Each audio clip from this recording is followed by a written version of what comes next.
Okay. Mr. Richard Haig, Chairman of the the Aviation Advisory Board. It's 7:10, and we're going to go ahead and get started. We'll start with the official remarks from Scott.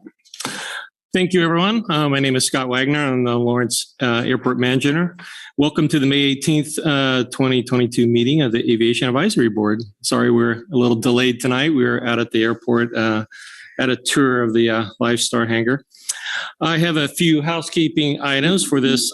This is a hybrid meeting. Richard Haig, Chairman of the Aviation Advisory Board. It's 7:10, and we're going to go ahead and get started. We'll start with the official remarks from Scott. Thank you, everyone. My name is Scott Wagner. I'm the Lawrence Airport Manager. Welcome to the May 18th, 2022 meeting of the Aviation Advisory Board. Sorry, we're a little delayed tonight. We were out at the airport at a tour of the Lifestar hangar. I have a few. What should we do, Kurt? Well, you want to try from the top? Sure. Go ahead. Good evening, everyone. My name is Scott Wagner. I'm the Lawrence Airport Manager. Welcome to the May 18th, 2022 meeting of the Aviation Advisory Board. I have a few housekeeping items for this hybrid meeting. City staff and aviation board members will be in person at City Hall. Virtual participation is allowed for any participant, including staff and the public. Live public comment can be made in person or at City Hall or virtually using the Zoom link. This meeting is being recorded and broadcast on the city's YouTube channel and cable channel 25. If you're on Zoom, please remember to mute yourself during the meeting when you are not speaking. The chat function for this public meeting is disabled and all chats will go directly to me. When the chair, Mr. Haig here, calls for in-person public comment, individuals should indicate if they wish to speak. Staff will direct you to the podium if you're present here at City Hall. Individuals participating via Zoom should use the raise hand function to indicate they wish to speak, and please state your name before speaking, and comments will be limited to 3 minutes. The city reserves the right to mute people or turn individual videos off to minimize distractions during the meeting. And now I'll turn the meeting back over to our chair, Richard Haig. Okay. At this time, we'll open it up to public comment. If anybody has something that they want to interject before we get to the regular agenda items.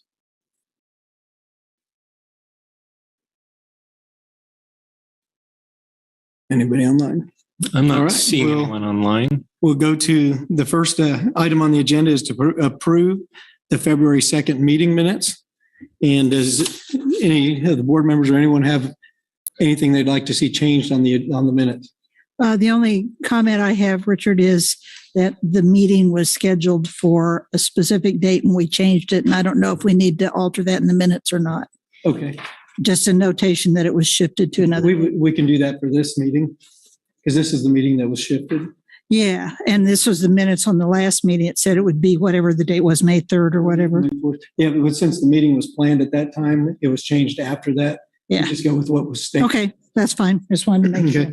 The one thing I would like to add is that the public comment from Ron Rentz was asking about the process and why it was not brought into this in front of this board at that time with the Lifestar hangar RFP and contract. So I would like the minutes to reflect Ron's interest in that item. Staff, this is, I guess we don't have to introduce our name and title anymore since we're kind of in a hybrid format, but yeah, staff can add that. All right. Any other changes? Okay, with that change added to the minutes, do I have someone that wishes to make a motion to approve? Motion to approve. Motion by Tiffany, seconded. I'll second. Second by Jim Lassiter. So I guess we can just do a normal vote instead of a roll call vote. All in favor? Aye. Aye. Opposed? 5, 6, 6-0. All right, we'll move to receive the United Way update on the airport event. We have Peggy. Been a while since I've been here at City Hall, so hoping to do this correctly. We are just giving you an update on a fundraiser that we're having. The heading is going to be Unite and Take Flight. It is going to be August 27th, and we will have a day event and an evening event. And I believe you received the information I sent out to you, which summarized what we have secured so far with planes and pilots, and we'll have rides, and we'll have kid activities, and we'll have a static air display, and maybe potentially a tour of the Eurotech's hangar that they use to refurbish their helicopters. So I won't go too much into detail. I think the biggest thing, which probably helps give you guidance, is the map that we designed, which shows how we would partition off and barricade on the tarmac so people won't wander out there into the active traffic. We show where the static display will be. We show where our children activity will be.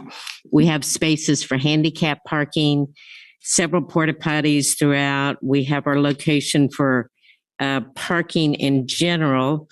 And Doug Compton has been very gracious to offer to open up his hangar so people could view his planes that are not being used that day. And he even said, if possible, maybe they could be pulled out of the hangar. But we'll need to make sure that does not impede any flow of the taxi, which is a little bit close right there. So we have a fair amount of activities secured. Volunteers should not be a problem. We have a Roger Hill Volunteer Center. We provided a lot of volunteers last year for our different organizations, so that should work. We've contacted the Civil Air Patrol, Kansas High School Honor Society, KU Aerospace Engineering Department, and we've got a variety of them secured.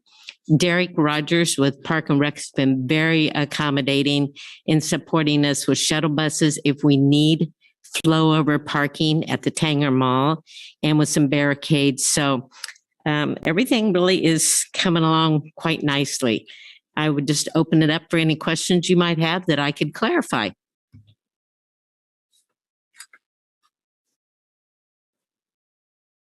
I think everything sounds great. Again, we'll take any extra airplanes that people want to donate for flights and what have you. Richard's graciously doing that, so pass those along if you know of anyone. Thank you for your support. We appreciate it. Thank you, Peggy. Okay, and move on to the airport manager's report. Yeah. I'm Scott Wagner, Airport Manager. I know we've got kind of a packed agenda tonight, so I'll just kind of touch on the highlights of my report since we last met and leave some time for questions. Just kind of going down the list, after we met on February 2nd, staff did send out a notice to all the airport tenants and business owners regarding the official name change of our airport to now we are Lawrence Regional Airport. So that's kind of big news on our end. We want to make sure everyone was aware of that. Diane Stoddard is present here tonight, and I want to thank her for coming to our aviation board meeting. She's an assistant city manager and also oversees MSO operations, which the airport falls under. She and I worked hard on a couple base grant applications, which were some funding put out there by the Kansas Department of Commerce. I, in conjunction with other MSO staff, put together about a $6.9 million package, hoping for a lot of state funding from that program. Unfortunately, we received notice that they got a lot of applications for that base grant, and we unfortunately did not receive funding for that particular grant application, but it was a good process to go through, and it got our name out there, at least in front of the state, that, you know, there's a lot of work to be done at our airport, and we would like some funding for it. So I think it was a good process, and we never know. Diane can correct me if I'm wrong. There could be some other opportunities from Commerce from those grants. The Kansas Association of Airports is having their annual meeting June 14th to 16th in Dodge City, and I do plan to attend that. That was super helpful for me last year to attend as a new airport manager. Met lots of contacts from both FAA staff, engineering staff, and airport managers throughout the state, and I've relied on those folks I met last year this past year. So that's just a great conference for me. The Four State Conference is coming up. Luckily, it's always held in the Kansas City region, and this year it's August 24th to the 26th. I know last year Dan Bourne was able to attend from the board. It's, again, a super helpful conference from the Central Four-State region, which comprises of Kansas, Iowa, Nebraska, and Missouri. So there's lots of great regional staff there, along with FAA staff and vendors to talk to. And I'm sure I could find funding for at least one airport advisory board member to attend that conference in August. So, please let me know after the meeting. I guess if you're interested in doing that, it would be a time commitment on your guys' part. Dan can talk to that, but it's about 2.5 days worth of meetings. It's about 2.5 days worth of meetings, and they're really informative, really valuable. I'd encourage someone to take advantage of this. I'd take advantage of it myself, but I've been there like 2 or 3 years in a row, and I think it's time to, the only funding for one, I think it's time for me to step aside and let somebody else do that. Great. Keeping going down my list, I think back at our last meeting, I announced that the city, under the new bipartisan infrastructure legislation that was passed late last year, we've been awarded annually about $295,000. But a separate part of that bill package, FAA made available under a new program geared towards airport terminal improvements. And so that grant application was due March 28th, and I put together a funding application to do various improvements to the terminal and Airport Road, and the total amount of $194,000. Announcements under that grant program are expected later this summer. I'm cautiously optimistic that we may get funding under that. And in fact, we have started an RFP for engineering and architectural services that would be needed if we should happen to get that grant, because our current airport engineer, Garver, which we selected last summer, we only interviewed them for kind of a short list of projects that were on our 5-year CIP list. So FAA informed us that we'd have to go through another selection process. So I am looking for a volunteer tonight to serve on that selection committee, and we can come back to that in just a second. Keeping going down the list, Garver, who's our current airport engineer. Again, we selected them last summer. They took over for ADG. They are super connected with FAA central staff. They arranged for us to have a meeting April 27th in downtown Kansas City with FAA staff to really discuss our laundry list of Lawrence Airport CIP projects and what they were going to fund in the coming year. And the takeaway from our meeting with FAA staff on that is, they're going to fund some projects for us in the next coming federal fiscal year. It looks like the apron project is going to get funded. The improvement of taxiway A is going to get funded, and they've added taxiways B and C to that project with the encouragement of Garver. And they're going to add about $500,000 of lighting to taxiway A, new LED lights to that project. The taxiway project as well. So that was a super positive meeting. We were the first staff that FAA had met with in person in 2 years. FAA central staff is just kind of coming back into the office. So it was super great to be able to meet face to face with those guys. Just a quick update on a few projects that's been happening at the airport since our last meeting. You guys just passed through one of the gates we just automated on the west side of the airport. We automated the gate also near the terminal. And Jaeger Construction did a good job with that. And it was completed just in the last few weeks and within budget. The airport terminal, we had a small, about $120,000 CIP project that we had funded in last year's City of Lawrence CIP, not to be confused with the FAA awarded CIP process. And that project was awarded to BA Green. They've been working on it the last couple months, and I just got an email yesterday from Tracy Green that I think they pretty much wrapped up everything with that project. So if you haven't been to the terminal, please get out there. There's a new ADA accessible bathroom kind of in the canteen area. and new tiling in the canteen area, new window coverings, and both bathrooms have been remodeled. So those are in good shape. And again, that was a City of Lawrence project.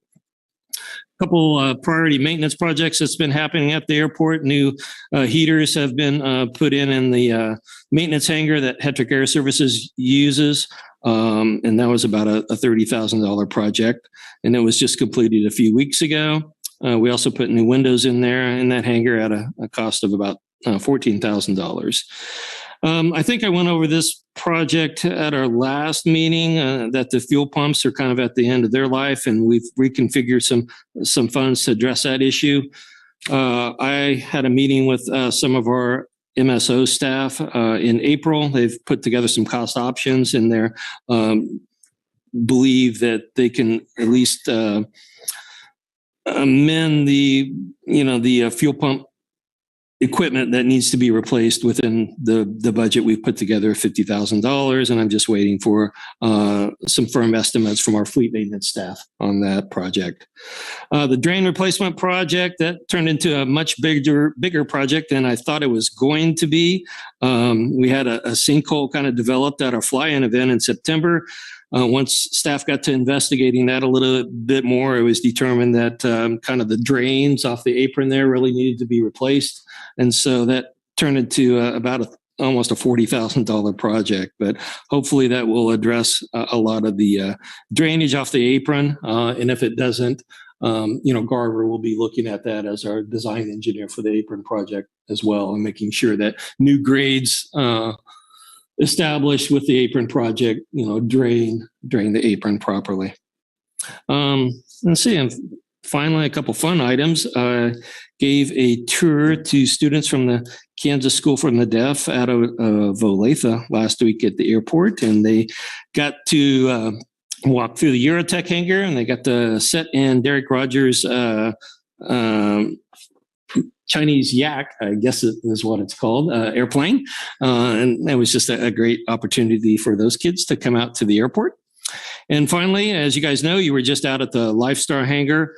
We've been working with staff with Lifestar to work on a month-to-month lease to keep them on the hangar until staff in conjunction with you guys figure out kind of a long-term plan for that facility. And I can report that lease was approved on last night's City Commission agenda. So we have Lifestar confirmed to be in the building, kind of in the space that they've been occupying under the previous Gutworks tenant, at least for the time being.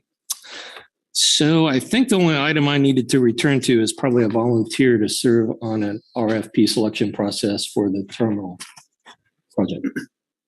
And I'll be happy to answer any other questions. What do the dates look like for that? Probably conducting interviews in mid to late June. So that would probably be a half-day commitment. And that would be the primary commitment of a person sitting in on that process. I wouldn't mind Jim? committing to. Great. That's okay with the board. We'll slot Jim Laster in for that job, and I'll be happy to answer any other questions about my report tonight. I've left the summer. Are there any other questions for Scott from board members or the public? All right. Nope, I think Ron's going to comment. Yes, sorry. On the taxiway improvement, we've been talking a long time to extend the north-south parallel taxi runway 119. Is there any been talk of that to extend the far end of that? Because that's a safety hazard where you got a back taxi on the runway if you're going to use runway 19 for departure. So basically the taxiway that parallels 119er has never been extended. It's taxiway Delta, I think. So if somebody back taxis, they actually back taxi on the runway after taxiing on 1533, they'll back taxi on 119er and have to turn around at the end instead of being able to taxi parallel to the runway and allow for incoming aircraft. Then they turn to go, and it's been on the one of the improvement projects but it kept getting bumped down the road. We've had that on the list for the last 20 years, and it just always keeps bumping. I just want to make sure we keep it on the list, though. It made it to one or two a couple times, and then it got bumped for higher priority items. But make sure. I can say it wasn't a topic of discussion a couple weeks ago, but certainly if that was on our CIP list, we can. Board can always revisit that. On the CIP list. What's that? I think it's been on the CIP list. But I think the pavement issues and ramp and everything's kind of on priority, so it's never really. It never kind of makes the list. Yeah, but so we can certainly keep talking about it. That's why I brought it up. All right, thank you. Anyone else? And Lloyd's out of town, and I asked him if he had anything to add to the meeting as far as an FBO report. And I didn't hear anything, so I'm going to go with Lloyd's got no comment for tonight. And let's go to Clancy Maloney for an update on the Air Race Classic. I will see what I can tell you. We had a big meeting yesterday with all the committee, and thank you. If everybody looks over to my left, we just got these in the mail yesterday as a big surprise. Posters that at least one poster and a big banner that we can put up out at the airport for the event. And right now, the event, as everybody I hope recalls, is June 21st through 24th. And we're going to need all the help we can get on the 21st through the 24th. Early the 21st, we'll start setting up. And we have tents that were canopies that will be going up on the ramp, and another one out where the timers will be in between the runway 0119 and the taxiway there so that they can set up. So far, we have between 40 and 50 volunteers that have signed up for us. And we will be giving all of our volunteers a hat with this on it. That doesn't work very well. In any case, everybody has a copy of it. And there will, when they show up, they'll check in at the terminal in the morning and get their hat and their assignment, and we'll be ready to rock and roll. We expect, I just got the latest count from the Air Race Classic headquarters, and they had originally had 53 airplanes signed up, 6 have scratched. So we're looking at 47 airplanes over about a 3-day period to show up. The earliest one could show up would be the afternoon of the 21st. We are stop number 6, which is about 1,400 miles through the race, which starts at 8 a.m.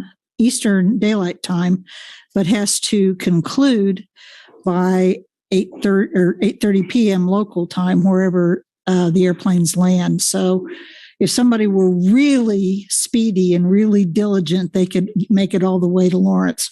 So we're going to be ready for them starting mid-afternoon on the 21st. And then the last airplane should leave no later than early to mid-afternoon on the 24th.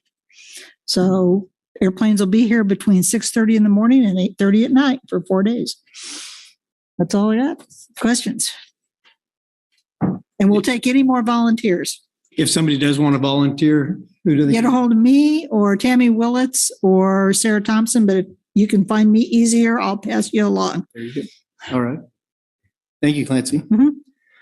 A quick update on the youth aviation camp. We do have 30 campers signed up, ready to go.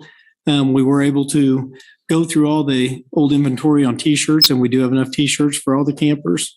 And so everything looks like the weather's going to cooperate. We should be good to go on Saturday. So hopefully everything will go off without a hitch. Okay, the next subject is the discussion on the Lifestar hangar, the RFP for proposals, and the next steps that we're going to go on. I don't know if you want me to start off with what's going on there, or Well, I've got my staff report. If you want me to hit highlights of that, Richard, and we'll do that. Back to you. And we'll go with. Sure. Scott Wagner, Airport Manager. So this is an update on kind of where we've been and hopefully where we're going in terms of the Lifestar hangar. And I'll just kind of hit some highlights of the report I had in your packet tonight. So the board members, we started out tonight's meeting out at that facility. It's located on the west side of Airport. Street address is 1930 North 7th Street, and the city owns that hangar.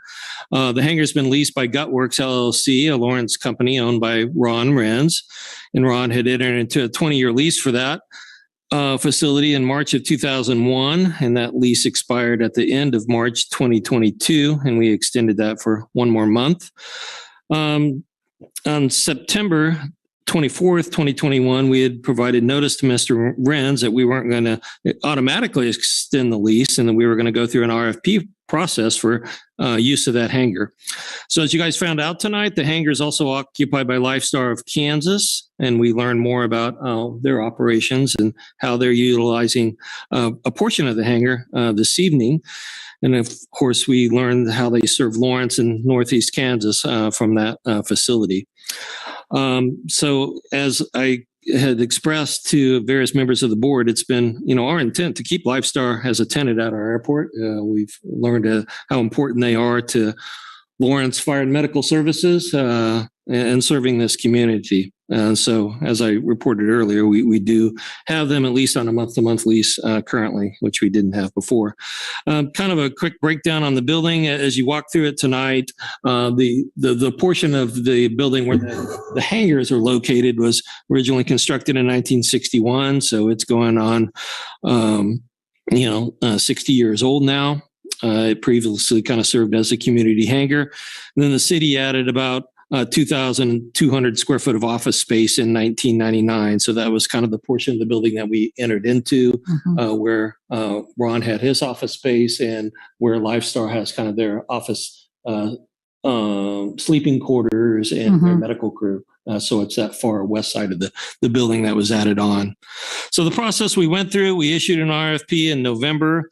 We did an appraisal on the building. We received a lot of interest. We got 5 responses back, and that list of companies that responded back in December are listed in the memo. We had a committee that interviewed candidates, and we had a company that we had recommended to the city manager's office, and we had put that recommendation on the February 15th, 2022 City Commission agenda. However, after I started to get some questions from the Aviation Board and from Hetrick Air Services about that particular company and the process that we went through, we did pull that agenda item. And then finally, a few weeks ago, we decided to reject all of those proposals and kind of start over, which brings us kind of here tonight.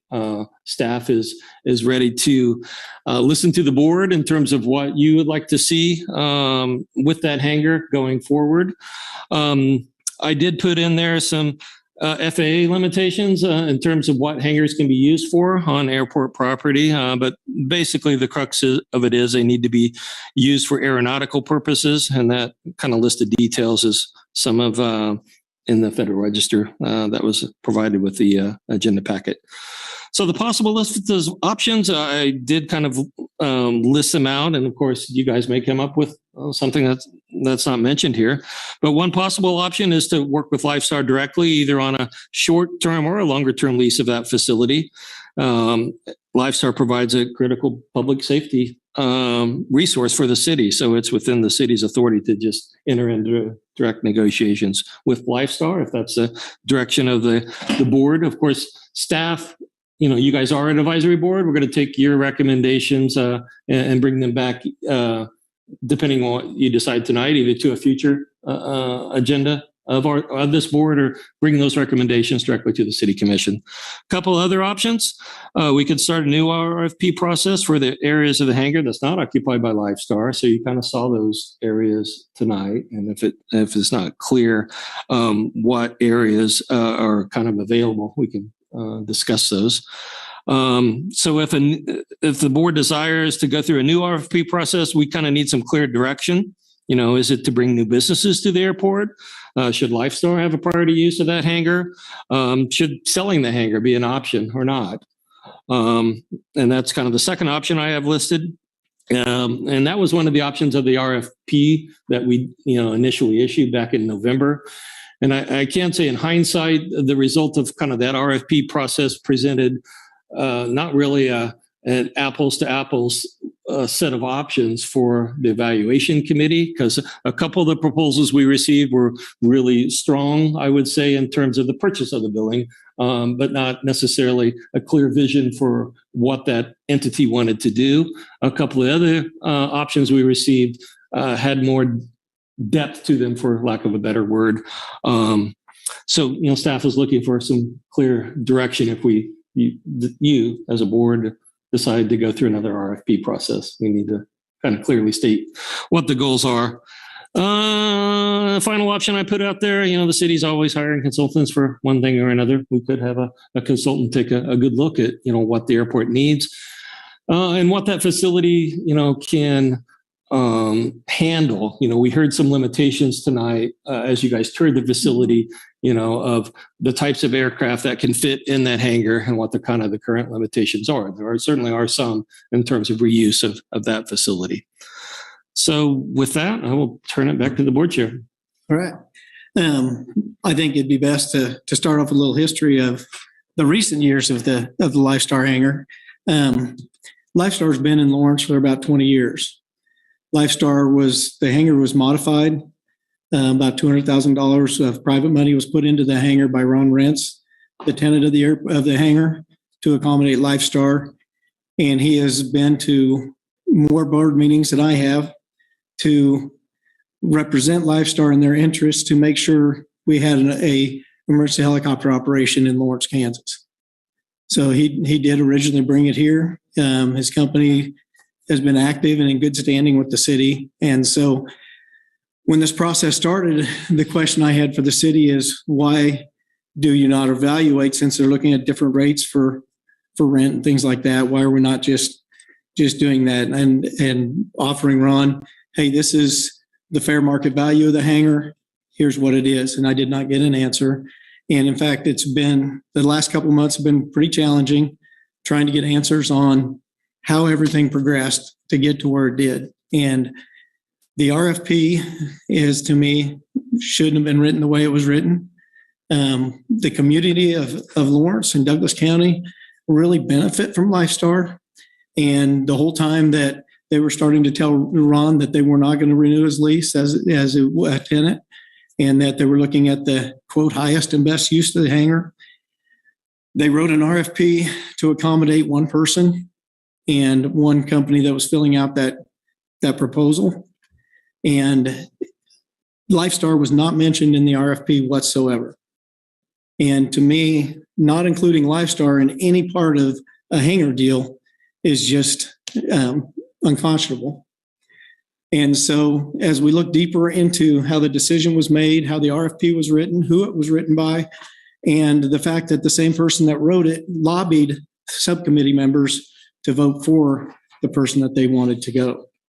And so it is only fitting that the RFP gets thrown out.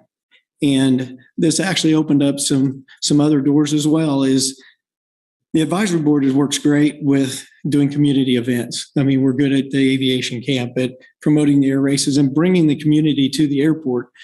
But the primary goal of the Aviation Advisory Board is to give the commission insight on activities at the airport. And unless the board is part of those activities, which we were completely shut out of this deal.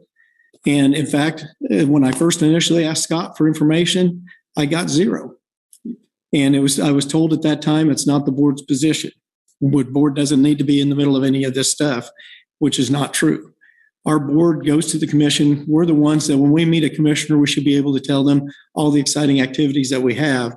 And somehow we need to come up with an idea of when somebody comes to the city with a confidential plan, that they're just kind of testing the waters. Okay, that needs to be private. But when that plan starts to come into action, this board needs to be involved, and it needs to become above board. It needs to come out in the open. And a lot of things that have happened in the last year at the airport have not been above board, and we need to change that. We need to make sure it gets in front of this board. It means it gets out in public. If you have to hide it, then maybe it's not something we need to be doing. There's a lot of growth that can happen at the airport, a lot of positive things that can be going on, and it can't be done if we're trying to sneak around and do it in a backwards way. Somehow we need to get past how badly this situation was and we need to come up with an idea how to move forward. We need to make sure we protect Lifestar, because as far as I'm concerned, Lifestar is the most important entity we have at the airport. They're the ones that are saving lives. They're the ones that are flying accident victims. I mean, just recently there were 2 high-profile things that they took care of. And we need to make sure that we protect them. We're very fortunate to have them establish a base here at the Lawrence Airport. And so moving forward, I think that it does need to be brought in front of this board. And I don't know how you move forward from such an event, but I don't think an RFP is appropriate when we're basically finding a roommate for Lifestar. So whoever moves into the Lifestar hangar has to be somebody that can work with them compatibly. If it's somebody that's trying to turn a profit by storing as much stuff in that hangar and putting different aircraft in there, if they're interfering with Lifestar and it costs us, Lifestar gets frustrated and moves to somebody else, Lawrence as a community loses out.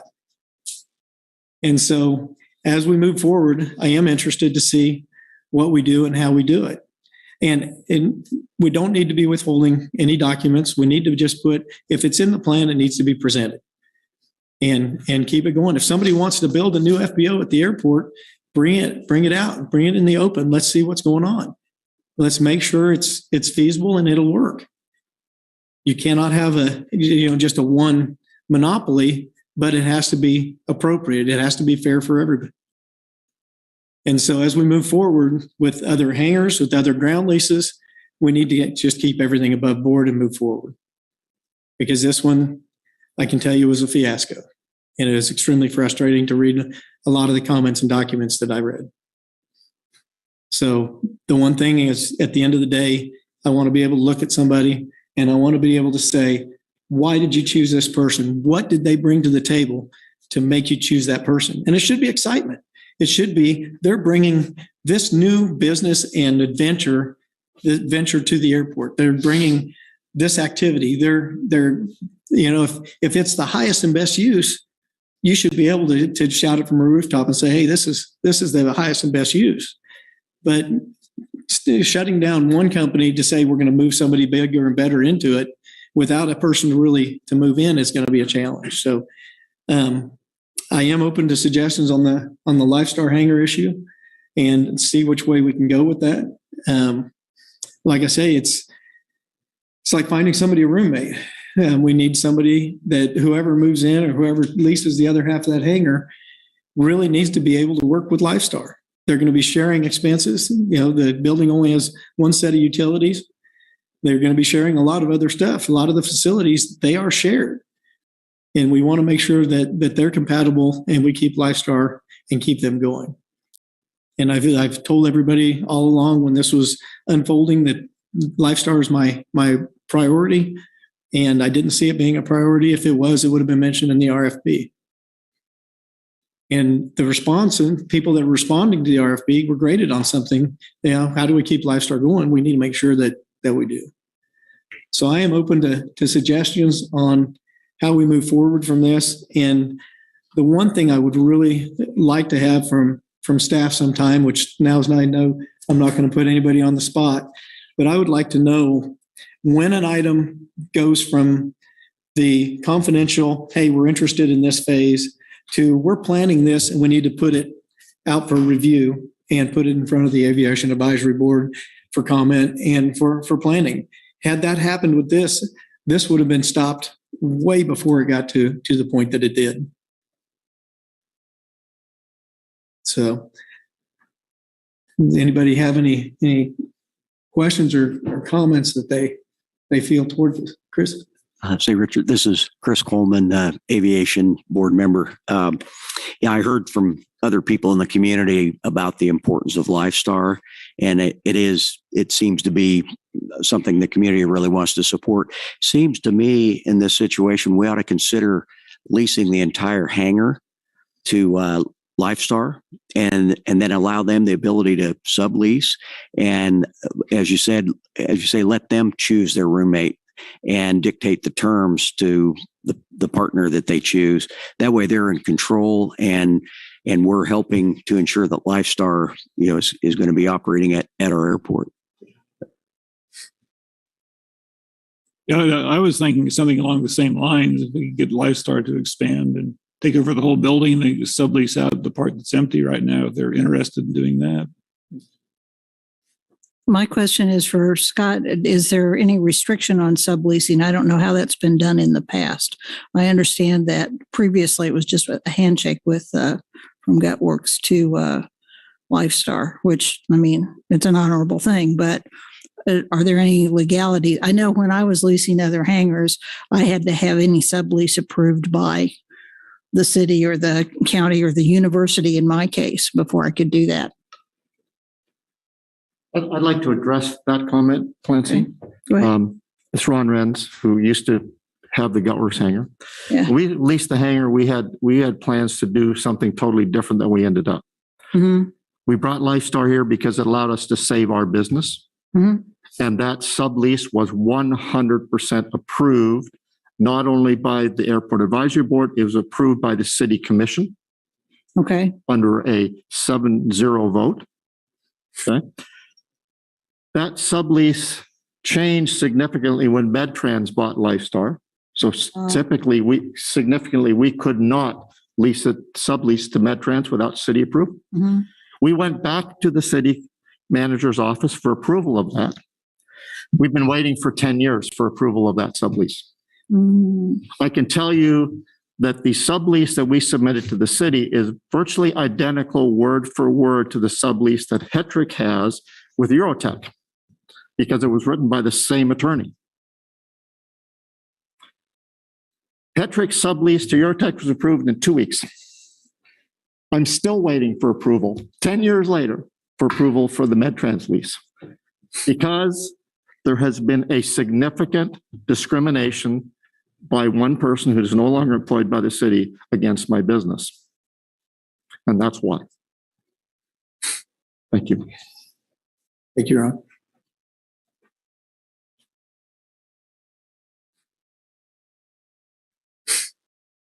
It wasn't an handshake. I gathered. Okay. I think I would also agree with the previous statement here. Is as long as it's an equitable for the city lease to do the whole, I think it can't be at the risk of the city, but as long as it makes equitable sense for them to lease the whole thing, it does make sense for them to pick their own thing. Any one of us in here could be the very next person that needs to be in that helicopter.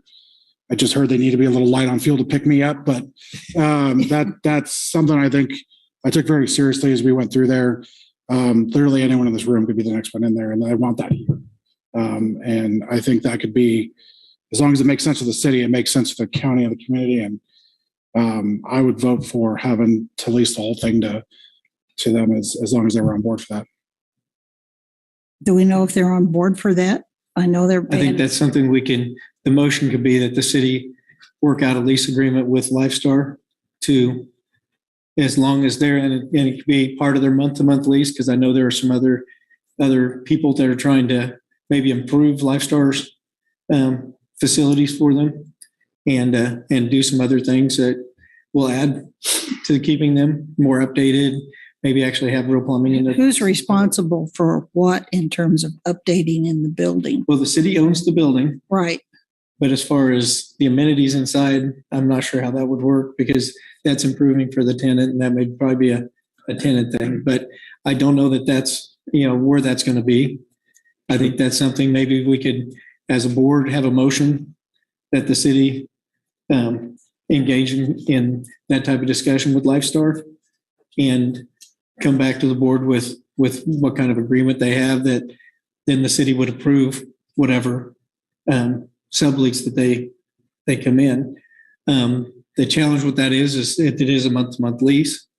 And if Lifestar does decide to upgrade facilities, what happens to that tenant if Lifestar does decide at the end of the month to try a different facility, which may be coming to our airport? What does that do with that? Yeah, and why would they want to upgrade anything if they aren't going to get a long-term lease? And I think that's a good possibility. So I can address that other question that you had. Is Lifestar interested in doing that? I can't tell you what they were doing, what their opinions are now. But when I started negotiating with Lifestar, when I submitted my response to the RFP was they do not want to be in the property management business. They're not in the property management business. They're an air ambulance company. That's their business. Yeah, because Now, that may have changed because I haven't talked with Lifestar about that for a long time. And so I'm kind of speaking out. All I know is there's probably only one other person in this building that wanted Lifestar here more than anybody else, and that would be me. I brought them here. They made my business work. They made the community work. And we all benefited because of that. Now you got a problem.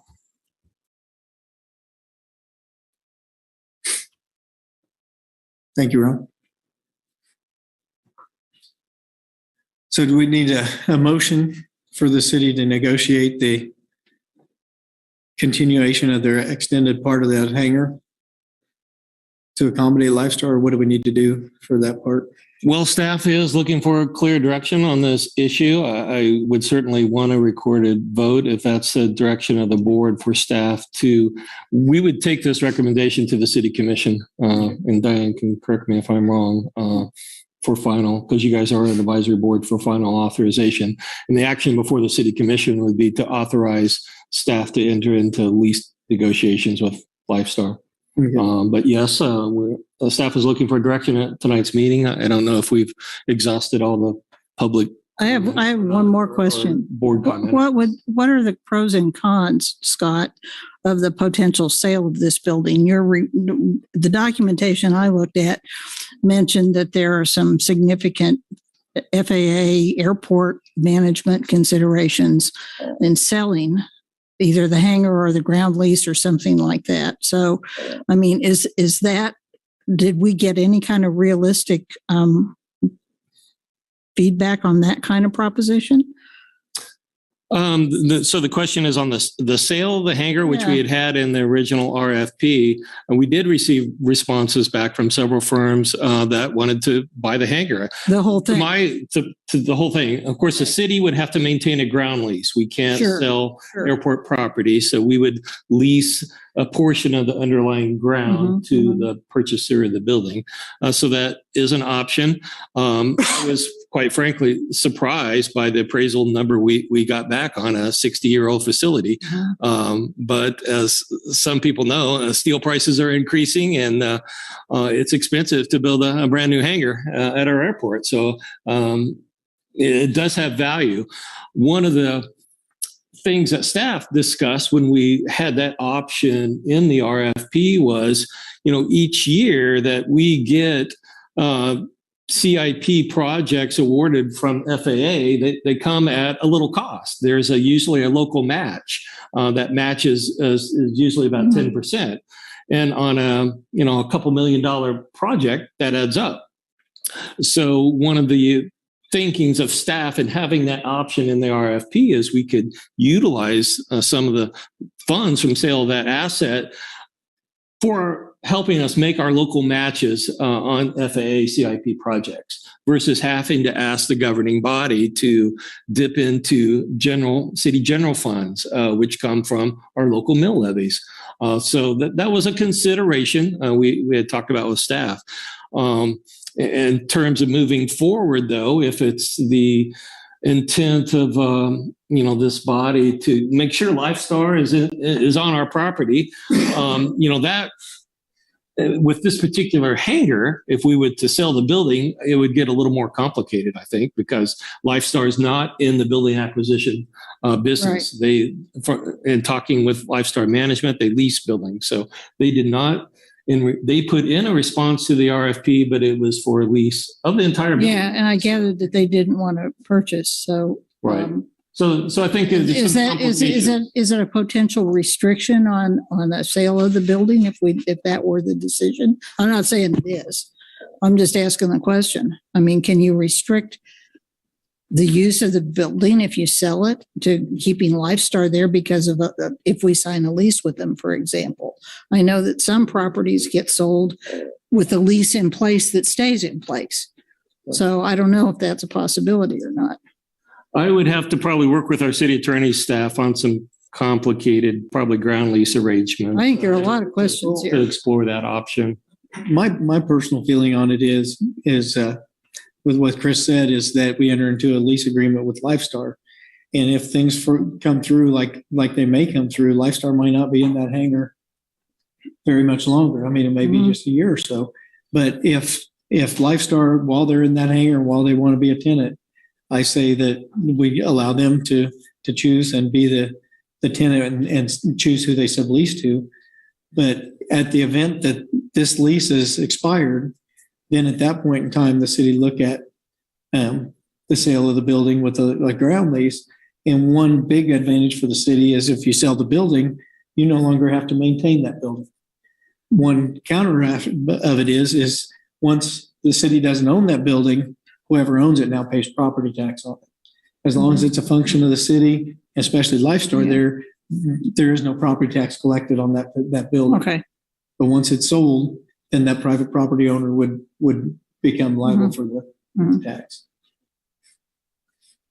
So, so what I'm hearing is that we want to have staff look into a temporary lease, the whole building for Lifestar, and allow Lifestar to choose a sublease tenant if they wish.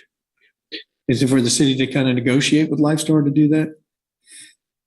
Do you want me to turn that into a motion? Well, I think we have some more public. Oh, I'm sorry. Sorry. My only remark would be, number one, identify whether Lifestar intends to, take the lease. If that's something they want to do to begin with, that'd be the first, I think, question we'd have to ask.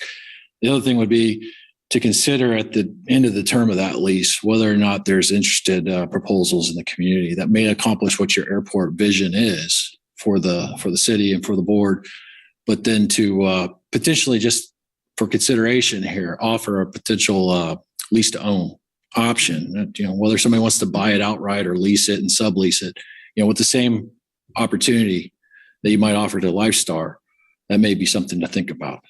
There may be an interest either not only outright buy, but also lease to own. Okay. Yeah.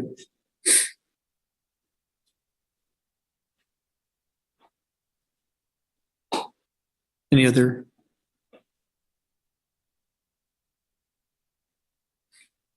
Mr. Chair, Yeah. if I might, I'm Diane Stoddard. Just a comment, having listened to all the comments here this evening. I would encourage the board maybe to keep your motion somewhat general. It sounds like there's a lot of interest in, I'm hearing, maintaining Lifestar at the airport, and yet sometimes these negotiations are sensitive. We don't know what the other party maybe has an interest in. So I would suggest maybe keeping your recommendation somewhat broad that suggests that the city, work with Lifestar to try and negotiate something that will be able to keep them here longer term. And then, that enables us some flexibility that we can come back with once we know a little bit more about the intentions of Lifestar and what kind of arrangements might work with them. That would just be my suggestion. Okay. So the terms would be have staff work with Lifestar for an equitable agreement that would work for them and the hangar. Yes, I think so. I think if you keep it somewhat broad, then that enables us the opportunity to have some conversations with them and see what their response is to any number of different possibilities. But it sounds like the board has an interest in making sure that Lifestar is maintained at the airport. And if that's reflected, the motion would be good to say something along those lines. And I think with that gives us a lot of flexibility to talk with them.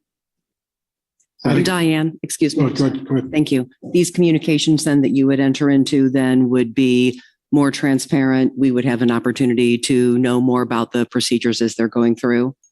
Well, I mean, I would say that with these kind of negotiations, there does need to be some confidentiality associated with it. But I think if the board gives a general recommendation to the city, what we could do is work within the parameters of that recommendation to see what the interest of Lifestar is and see if we might be able to bring something that we think reflects the recommendation of the board, and the city commission back for for consideration. But then that allows the negotiations to occur in a confidential manner, which is probably most appropriate in these kind of situations. And with the company themselves, because there has been supposition here as to what their interests truly are.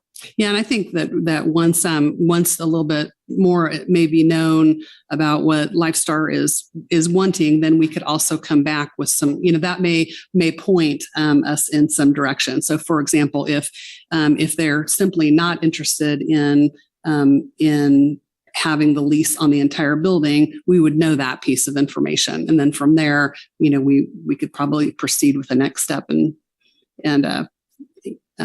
be able to proceed in a good manner. I see value in that direct communication, and thank you for that.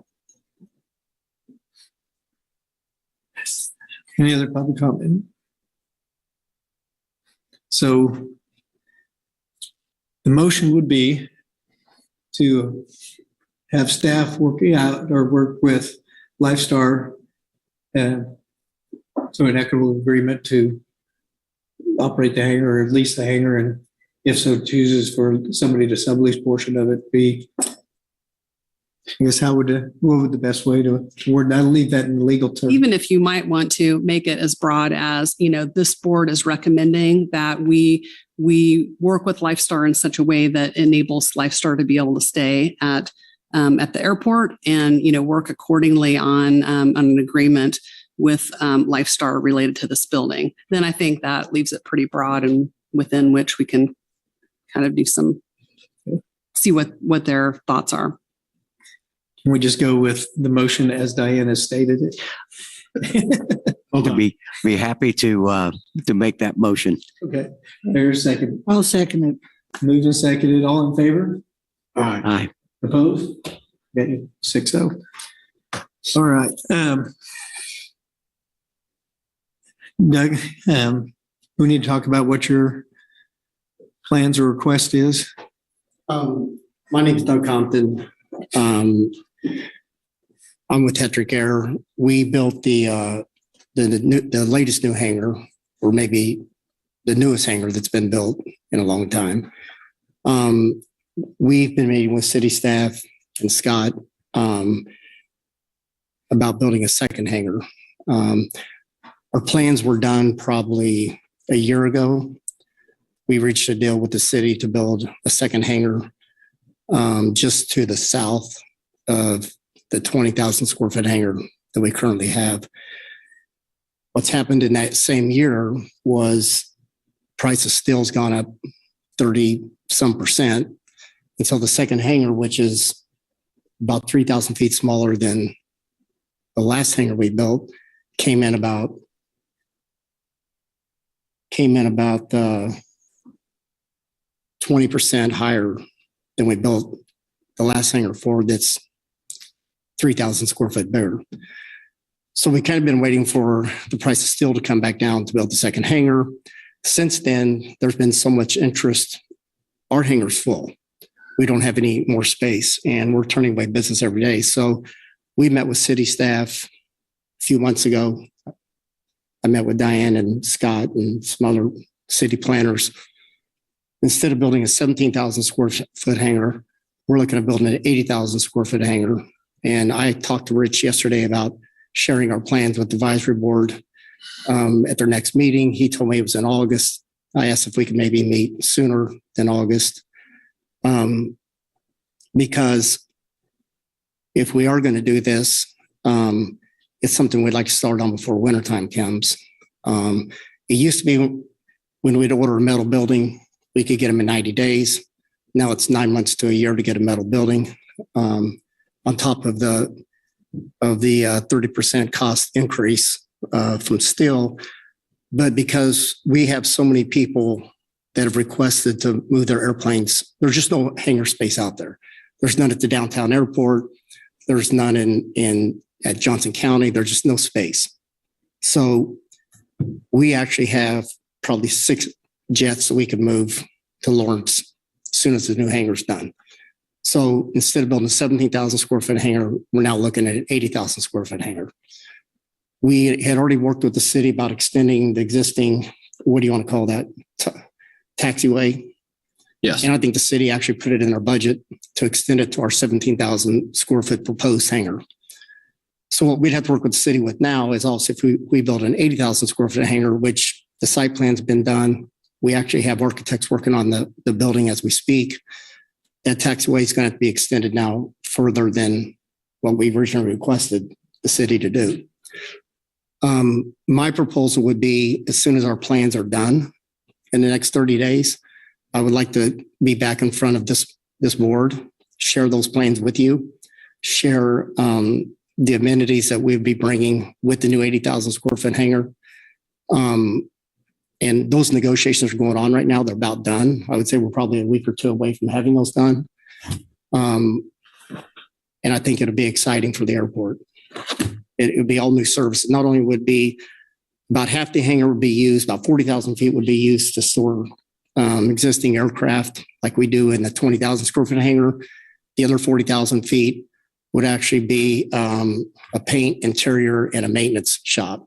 And we've already negotiated a deal with another company that has locations at other major cities that would come up and do a joint venture with us to provide those services in the other 40,000 square foot.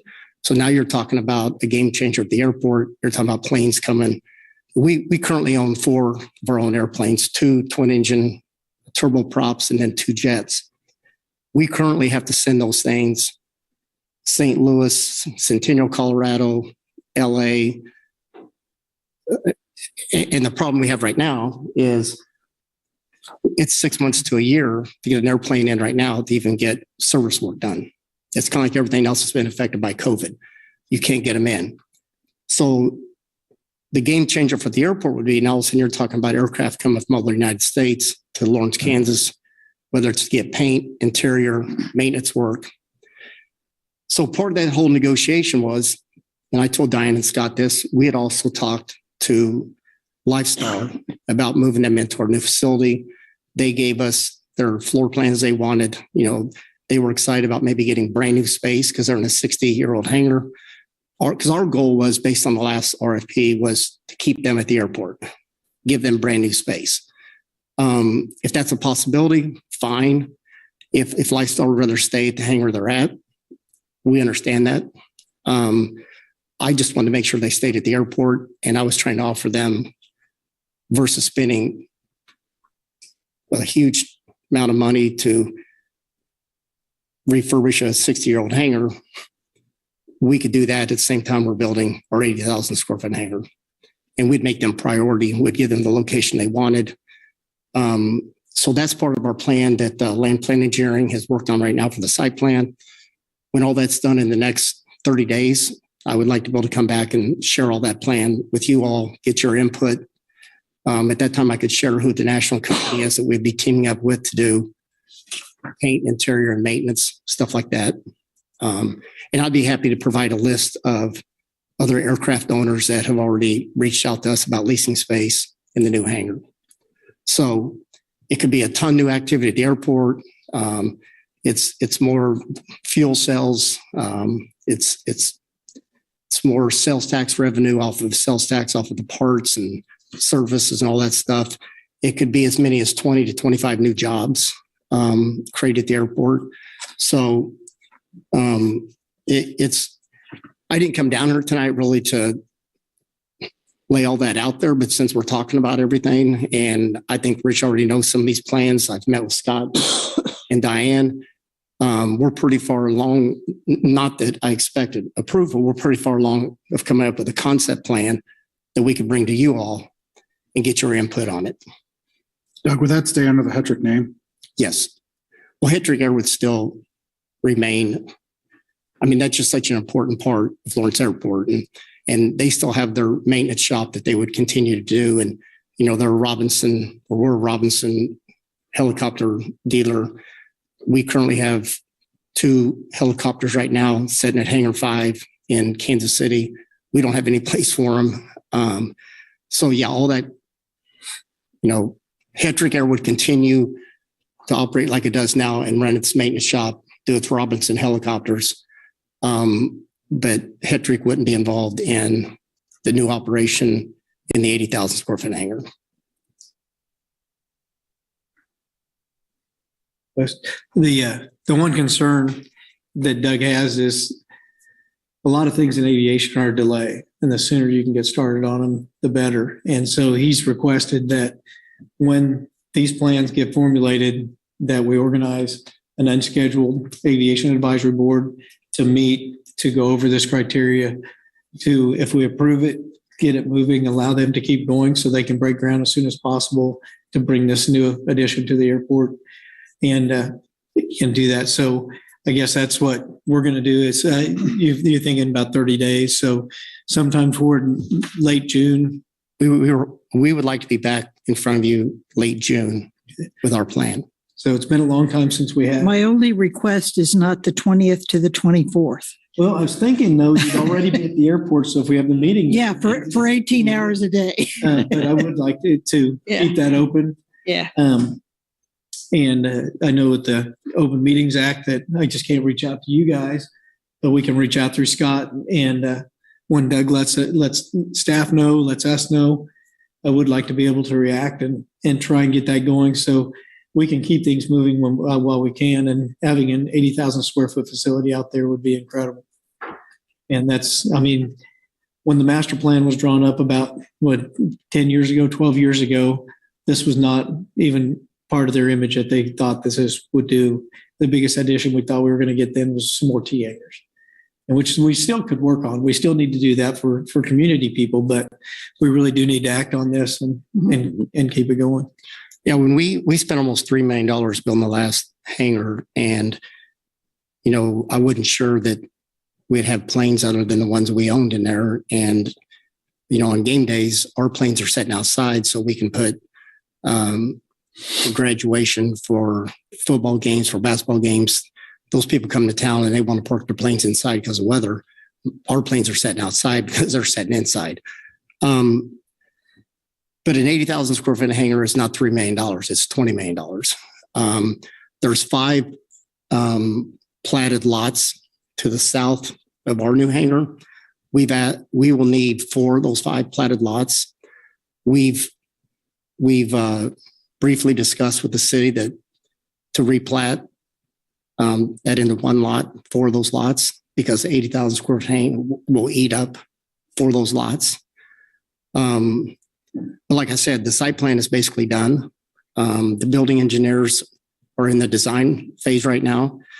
Our agreement's probably a week or 2 away from being signed with a national. I mean, obviously, it would be subject to city approval, this board's approval, but I at least got to make sure they're on board, and I have something in writing before I can come tell you what our business plan is. Awesome. I'm assuming we took care of all of the building constraints around a 5,000 foot runway, correct? Oh, no, that'd be part of the site plan issue. I was gonna say, all the setbacks and FAA approval. And once stuff. you're over 5,000 feet, they're real picky about where you put stuff. So, yeah. Well, the current hangar we built, it had to be sprinkled. When you talk about now building an 80,000 square foot, it's not a liquid fire suppression system. It's a dry powder system. You start talking about putting a paint booth in and maintenance repair. I mean, the whole building code's completely changed. Yeah. And that's why it's a $20 million hangar and not a $3 million hangar. Especially on the paint side. Paint's a big deal. Yeah. You can call 5 of the major, you can call Lifestar in St. Louis, you can call Centennial, you can call Textron in Wichita. It's a year out right now to get a plane painted or serviced or interior work done. A year. They're high paying salaries too. It's good for the community. It's unbelievable. It's awesome. It's my world. So it's an exciting, we've been working on it for a couple of months now. I apologize. I've not been in front of the advisory board. But we kind of had to test the waters with city staff because it is such a big request and it's such a big opportunity. I think the city of Lawrence will benefit from it. It'll really be a game changer for the airport. And we're excited about it. We have our funding all lined up for it. That is incredible. As long as we get a little help from the city on some incentives, we'll be good to go. Doug, when you I'm sorry. Quite all right. When you have, do you have estimated economic impact? We're doing all that right now. So when you return, that will be with you? We will have a business plan that will show you revenues, projected revenues based on other shops that this company currently owns. So we can kind of give you a rough idea of the volume that we'll do, exactly how many employees we'll hire, what their pay will be, all that. Economic impact to the Yes. city. Thank you. That's awesome. So it's exciting. It will help our charter business at the airport right now, which only benefits the community here, because it's pretty tough right now to find a charter company if you want to charter a jet, or if you want to charter a twin engine turboprop. I mean, there's just not a lot of charter companies out there. We have a Part 135 at Hetrick Air. We would add multiple other airplanes to that charter company. So now you're talking about bringing people from Kansas City, Topeka, wherever, to charter aircraft out of Lawrence Airport, which all this becomes a domino effect, because then my request to the city is, we've got a FBO that was built in 1984, and we want to bring it up to 2022, which means carpet and paint and get rid of 30-year-old furniture and stuff like that. We've offered to participate in that cost. We've already shared that with the city. We would like to see a sign put down on what 2440. Yeah. Highway 40. Airport Road. On Airport Road. We would participate in that sign. Now that you've officially changed the name of the airport. I'm sure Eurotech, which has been a phenomenal tenant at the airport, and what they bring there. I mean, they bring helicopters from all over the United States. I mean, and I think they have plans in the works to maybe build a second hangar to the south where they're at now, like a 20,000 square foot hangar. So you talk about what Eurotech's doing, what Hetrick Air's doing, building another 80,000 square foot hangar. I mean, it's a real impact on what's there right now. Exactly. I think that hangar alone doubles more than everything we have there already. I mean, our hangar now is beautiful. Sometimes I get my feelings hurt when they always want to show off Eurotech's hangar, because I think ours is prettier. But it's always open to the public. We have great break rooms. We have great kitchens. We have great conference rooms. It's a beautiful facility, and it's always open to the general public. All pilots that fly in now, we offer them to use our facilities. If they need a break, I mean, we have a shower in there if they need to shower and change clothes. We have a laundry facility. We have a clothes steamer. They can steam their pilot out. I mean, that's awesome. Yes. So, like I said, we have had conversations with Lifestar. We're not trying to take them from the city hangar. But if they decide they want to stay there, that's great. If they want a brand new facility and they want to move over to our 80,000 square foot, we've already designed that for them, but that's not a deal breaker for us. We appreciate what you brought to the airport. Yeah, I would like to have the ability to, once our plans are 75% complete, that we can be back in front of you all. Okay. And that'd be in the next 30 days. But we'll work around the 20th to the 24th. As long as we can have the meeting at the airport, it's okay. Yeah. We would love to have it there. We need to have it in our hangar if you want to. No. I have to be right there. Yeah. So, okay. That is awesome. So if there's any questions, I can answer them. Do we want it down here tonight but I did talk to Rich yesterday about it and all, to just make sure everybody knows that I did have a conversation with Rich about it. I have had a conversation with Scott Wagner and Diane Stoddard and some other city staff, but it wasn't to do anything that was, I was just trying to follow the process to make sure that we could do what we wanted to do if we move forward. So we appreciate that. How much notice do we have to give for an off-schedule meeting, Scott? I've got the bylaws here. I don't know that we have to give a particular day's notice, but the chair can call a special meeting, and then it would just be me as staff touching base with you guys to see when you can meet. Do we need a motion for that? I don't think so. Let me peruse the bylaws. That would just be a notice. It's just a, It would be a notice. It would be a notice in the minutes, though. That's all. Worst case scenario, we can still join by Zoom or something, correct? what's that? We can still join remotely if needed. We can do, yeah. Yeah, we don't have to have everybody present, but we always enjoy seeing everybody face to face. Yeah, I'd rather. Well, this is kind of weird. It is weird. I mean, We're usually facing each other at, at the table like a I'd con. rather be at the airport. Yeah, I like that a lot. That's my comfort zone. There you go. I do stand corrected. It says that we have to provide at least 48 hours notice for any special meetings. Special meetings of the board for any purposes may be called by the chair of the board or by 4 members of the board. Okay. So if you need a motion. So if I reach out to the chair. If you reach out to me and we can put a 48-hour notice out that. Okay. So, and we'll I appreciate everybody's time. And if it's during that week, we can do it all at the airport. That is cool. Doug, we appreciate it. Okay. Thank you all. Yeah. Thank you. Thank you. Thank you. All right.